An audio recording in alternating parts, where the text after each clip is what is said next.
And there come in one that believes not, or one unlearned, he is convinced of all. He is judged of all. So if they all prophesy, do things that is edifying unto the people, then that one that is unlearned or of little understanding, they are convinced and they understand what's being taught, what's being said.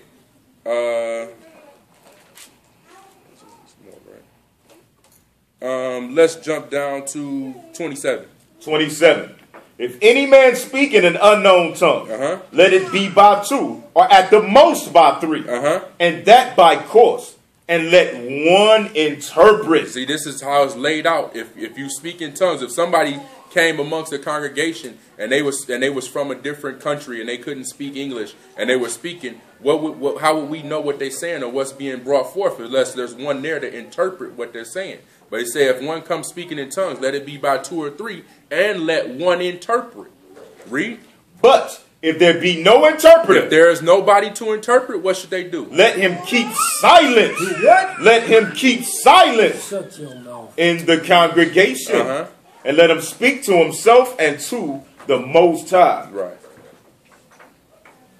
And let's be honest, when you in that church, they say everybody speak in tongues. And you ain't going to have nobody come up there and interpret it. Nobody, you know what I'm saying? Nobody going to interpret, but they have everybody do it. And it's clear as day. By two or at the, two or at the most three. And that ain't happening. They tell you flat out in that church, that Pentecostal sect, if you do not speak in tongues, you not saved, right? That's exactly what they tell our people.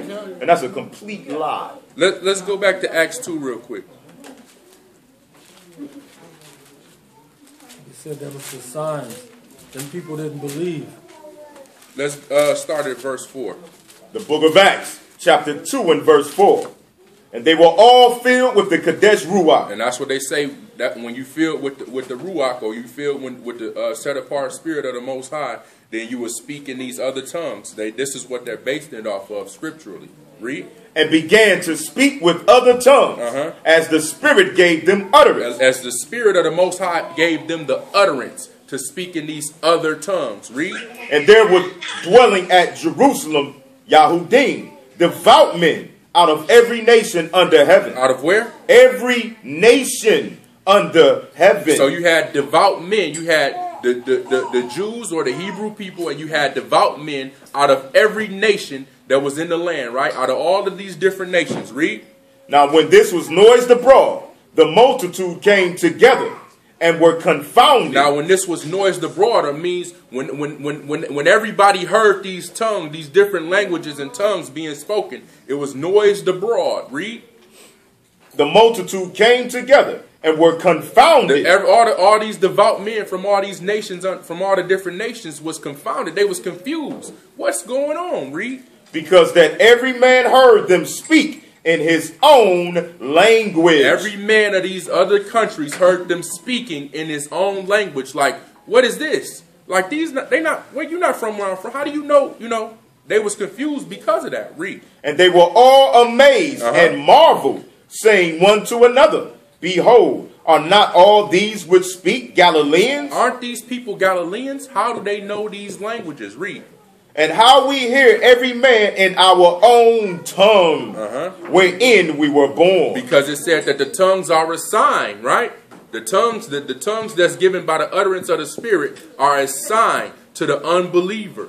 And that's what they, these people were confounded and confused. And they would have to say, like, man, this would have to be the Most High for us to see these men who aren't from, like the brother gave the example. We are in another country in Asia, and they say, where are these black folks come over here speaking, speaking Chinese, or what I mean? Where did they learn this? Where, keep reading.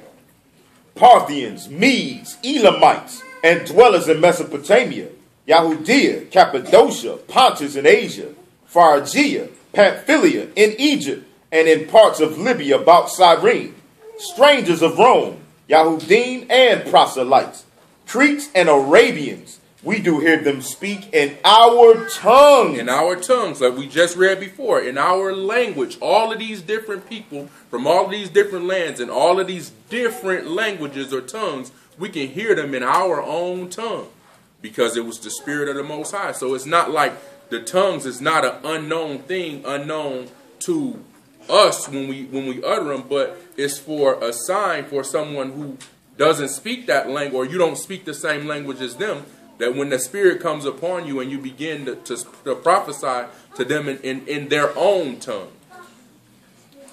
Good, yeah. Can I say something else? You're going to see at the end of the service when we close out, you're going to see a small example of what you just asked about, what he said.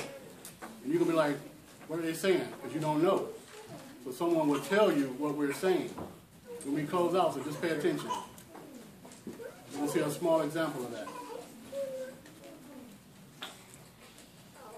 Any more questions, comments, statements? I mean, are you clear? Okay. Everybody good? Brother Lutalo, what's up with the song, brother? Shout out to Mark Dwayne, man. Shout out to Mark Dwayne, man, for putting me up on this stuff.